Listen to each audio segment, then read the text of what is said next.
जांभळाच्या झाडावरून पाय घसरला आणि या अपघाताने आयुष्याची दिशाच बदलली. पण स्वप्नांबद्दल असलेलं प्रेम, त्याच्याबद्दल असणारी तीव्र इच्छाशक्ती यामुळे ओंकार हे MPSCच्या परीक्षेत चांगल्या मार्काने उत्तीर्ण झाले. म्हणजे आपल्या आयुष्यात येणाऱ्या अडचणींवर मात करत ते इतक्या मोठ्या पदावर पोचले आहेत. तर आज आपल्यासोबत ओंकार भोसले आहेत. तर जाणून घेऊया आपण त्यांच्याकडून त्यांच्या आयुष्याची कहाणी. चला तर मग.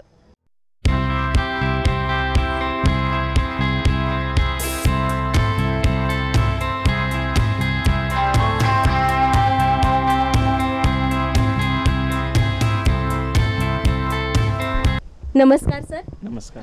तुमचं पहिल्यांदा तारा न्यूजकडून खूप साऱ्या शुभेच्छा आणि अभिनंदन.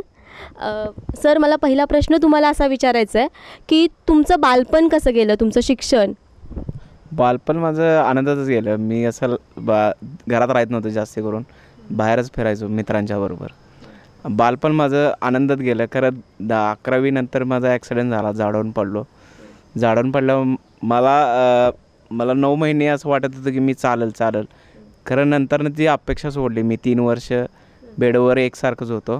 त्यानंतरनं हाजी अली हॉस्पिटलला मला एक डॉक्टरनी सजेस्ट केलं. त्यांचं फिजिओथेरपी सरांचं नाव डॉक्टर तेजस खानोलकर. त्यांनी सजेस्ट केलं की तू हाजी अलीला जा, तिथं तुला बाहेर पडण्याची म्हणजे इच्छा होईल, घरातून बाहेर पडण्याची, फिरायला तुला वाटेल चांगलं, तू तिथं जा.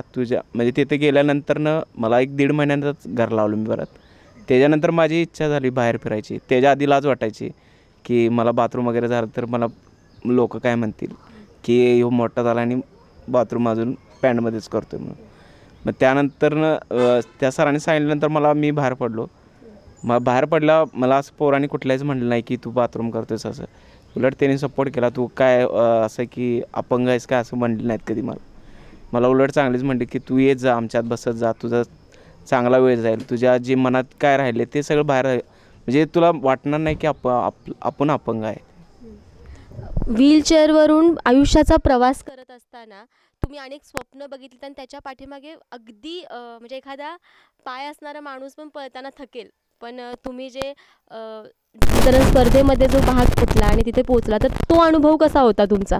मला शिकवणाऱ्या सरांचं नाव संजय पाटील सर आणि आता अनेक सरांनी शिकवलेलं ते निळकंठ आकाडे सर, त्यांनी मला शिकवलं. त्या सरांनी अशी प्रेरणा दिली की तू जा, तू करू शकतोयस. मला माहिती, तुला माहीत नसेल खरं मला माहिती आहे तू काय करू शकतोयस ह्या गोष्टीत. एवढ्यापर्यंत सरांनी सांगितलं मला. म्हणजे एक स्ट्रोक मला येत नव्हता आणि आकाडे सरांनी सांगितलं की मला बटरफ्लाय स्ट्रोक येत नव्हता जास्ती. मला म्हणले सर तू जा बिंदास, तू मला माहिती आहे तू 100% हा देऊ शकतोस, आणि त्याच्यात मला गोल्ड मेडल बसलं. अरे वा सर. ह्या सगळ्या गोष्टी करत असताना अनेक अडचणी आल्या. त्या अडचणींना समोर जात असताना नक्की तुम्हाला कशा प्रकारे सपोर्ट मिळाला, काय सांगाल त्याबद्दल? अडचणीमध्ये माझं जास्ती श्रेय माझ्या मित्रासने आहे. मला म्हणजे बाहेर नेणं, आत आणणं, काय बाथरूमचं जरी असलं तरी मित्र माझे करायचे. भाऊ माझा करायचा. भाऊ असं काय नाही की करत नाही. भाऊ बहीण मला पहिलं सांगायचं म्हणले की माझं पहिली 2 वर्षे जी माझी स्ट्रगलची होती त्यात माझी बहिणीने मला खूप साथ दिली की असं नाही की तू माझा बारका भाऊ आहे, असं नाही की तू मोठा झालायस म्हणून नाही. ती माझी सगळ्या आंघोळीपासून सगळं माझे तेच करायची होती दीदी. नॅशनल स्तरावरती तुम्ही जो काही सहभाग घेतला त्याचा अनुभव कसा होता, त्याबद्दल काय सांगाल? मला शब्दात सांगता येणार नाही की कसा अनुभव असेल. खरं एक स्वप्न असतं ना की आपल्याला कुठंतरी आईबापाचं नाव मोठं करायचं आहे म्हणून. त्यासाठी मी आईसाठी आणि बाबांच्यासाठी कुठंतरी एक नाव आपलं दिसावं. प्रत्येक पोराला वाटतं ना, आपल्या आईबाबाचं एक स्वप्न असते की आईबाबाला वाटत असते की आपलं पोरगं कुठंतरी दिसावं, त्याच्यामुळे आपलं पण नाव व्हावं. नक्कीच. ह्या सगळ्या प्रवासामध्ये आईबाबांचंही खूप मोठं योगदान असतं. आई, तुम्ही काय सांगाल की आई म्हणून कर्तव्य आणि पोलीस खात्यात एक पोलीस म्हणून जबाबदारी पार पडत असताना तुमची कशी तारांबळ उडायची? खरं तर एक टायमाला मला जेवणसुद्धा जेवायला मिळत नव्हतं. एक असा अनुभव आला की संकष्टी होती आणि मी त्याला आंघोळ घालून घरात बसवलेला. बाळ तुला मागं आल्यानंतर खिचडी करून घालते म्हटले. आणि मी ड्युटीला गेले गड इंग्लजला, पण कोर्टाला आले चंदगडला. मी रात्री 8:30 वाजता आले आणि मग त्याला मिट्टी मारून ओढत होतो की बाळ मी तुला काहीच करू शकलो नाही, की माझं कर्तव्य पाळत असताना माझ्या मुलाकडे मला लक्ष देता आलं नाही. या सगळ्या गोष्टी इतक्या म्हणजे ह्या पद्धतीनं सांभाळत इतकं छान यश दादांनी मिळवलं आहे, तर त्याबद्दल काय वाटतं तुम्हाला? ते काय मी शब्दात सांगू शकत नाही, का तर माझ्या मुलानं आमचं माझ्या आणि माझ्या नवऱ्याचं हे करून दाखवलं, नाव करून दाखवलं. आणि मला एक पोलीस खात्यात मी नोकरीला असून माझ्या मुलग्यानं आज हे केलं म्हणून यश, घवघवीत यश मिळाल्याबद्दल मी आज पूर्ण ऑफिसमध्ये सगळ्यांना सांगते की माझा मुलगा आज DG ऑफिसला क्लार्क झाला म्हणून मी आज भरपूर फुल आनंदात आहे. मला जेवायची सुद्धाच गरज नाही, एवढी मी फुल आनंदात होते. खरं तर आईंचा आनंद शब्दात मावण्यासारखाच नाही आहे, इतकं मोठं यश त्यांच्या मुलानं मिळवलं आहे. बाबांकडनं जाणून घेऊया की त्यांना काय वाटतं.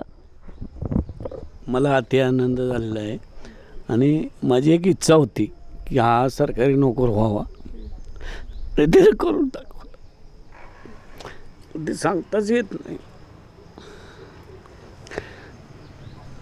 प्रयत्न करतोय मला सांगायचा, पण ते मला व्यक्त करता येणार नाही.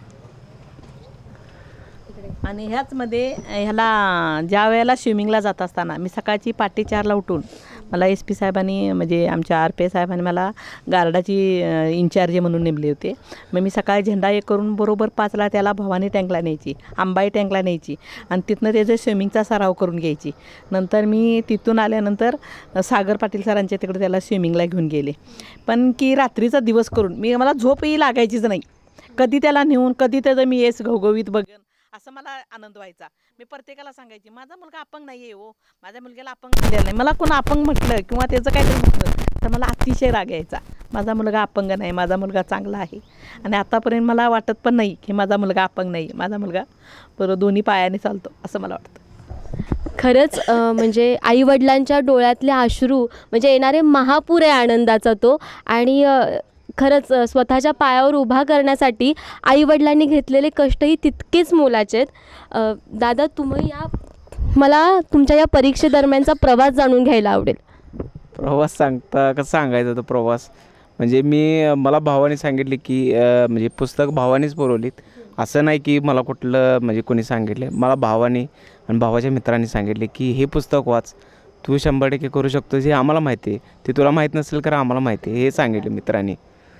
आता मित्र पण मला भेटायला आलेत सध्या आणि म्हणजे त्यांनीच सांगितले की तू भावा म्हणजे त्यांच्या शब्दात त्यांनी सांगितले तू भावा होऊ शकतोस, ह्या क्षेत्रात होऊ शकतोस कारण तुझ्या क्षेत्रातली पोरं जास्त येत नाहीत. माझं एक सांगणं आहे की तू म्हणजे माझ्यासारखी पोरं असून ना कुठलीही पोरं असू दे अपंग त्यांनी यावं आणि स्पर्धा द्यावी.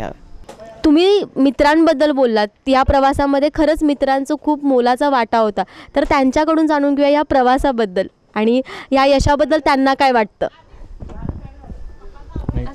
हां, खरंच एकदम म्हणजे असं जबरदस्तच आहे कारण या परिस्थितीत करणं म्हणजे तसं भरपूर म्हणजे त्याला मोटिवेट करायला लागला आणि तो झाला पण आणि त्यानं केला पण, हेच सगळ्यात महत्त्वाचं आहे.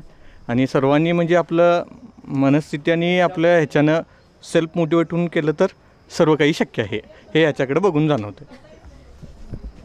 सर्वप्रथम ओंकारचं अभिनंदन आहे. ओंकारकडं एक गोष्ट होती, त्याकडे PhD होती. PhD म्हणजे काय तर आपण डिग्री घेतो ती PhD नाही.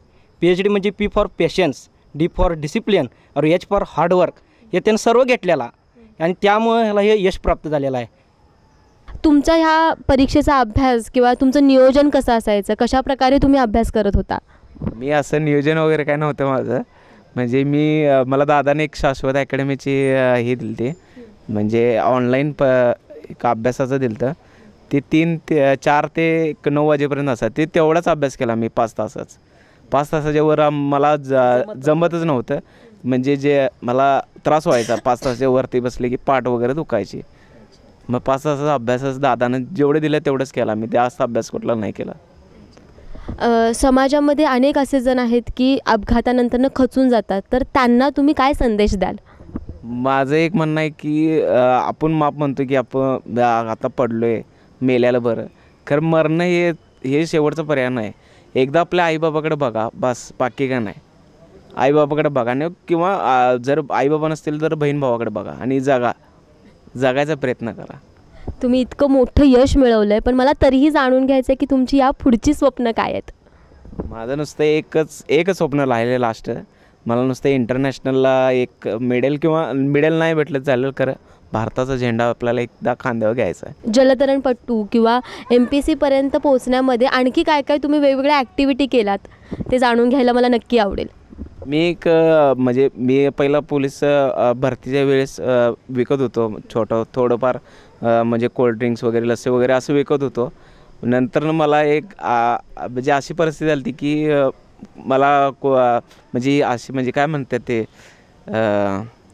मला म्हणजे पोरं असे वगैरे म्हणजे एक दुश्मनच म्हणा की बोलायला लागली की तू काय करू शकत नाहीस. मग त्यांना मी एक करून दाखवण्याची इच्छा माझी म्हणजे इच्छा झाली की मी इच्छेनुसार मग मी 150 रुपयाला स्टार्टिंग दुकान चालू केलं. तर त्यानंतर मला एक रोहन वाकरेकर आणि आमच्या लीना वहिनी म्हणून एक आहेत, त्यांनी मला मदत केली आणि आईने एक सपोर्ट केला आणि प्रवीण काळे म्हणून पोलीस आहेत, त्यांनी मदत केली की बाबा तू काय तर सुरू करतेस, हा आमच्याकडनं एक मोलाची म्हणजे पैसे असू नाही कसले असू दे ही मदत केली मोलाची. त्याच्यानंतर मी जे म्हणजे दुकान म्हणलं धंदा बनला आहे ते चालू केलं आहे. कंटिन्यू 4 वर्ष मी ते चालूच होतं माझं दुकान. आणि दुकानानंतर माझं असं MPSCमध्ये गेल्यानं भावाने सांगितले की हे बंद कर, हे तुझ्यासाठी काय कायमचं नाही आहे, तू MPSC कर आणि ह्यातनं तुला सरकारी नोकरी लागली तर तुझ्या आयुष्याची भाकरी होईल तुला. आयुष्यात कितीही संकट आलीत तरी थांबायचं नाही. मनातली तीव्र इच्छाशक्ती तुम्हाला कुठे नेऊन ठेवू शकते ह्याचं एक जिवंत उदाहरण म्हणजे ओंकार सर आहेत. तर त्यांच्या वाटचालीसाठी तारा न्यूजकडून मी खूप साऱ्या शुभेच्छा देते आणि तुम्ही पाहत राहा तारा न्यूज.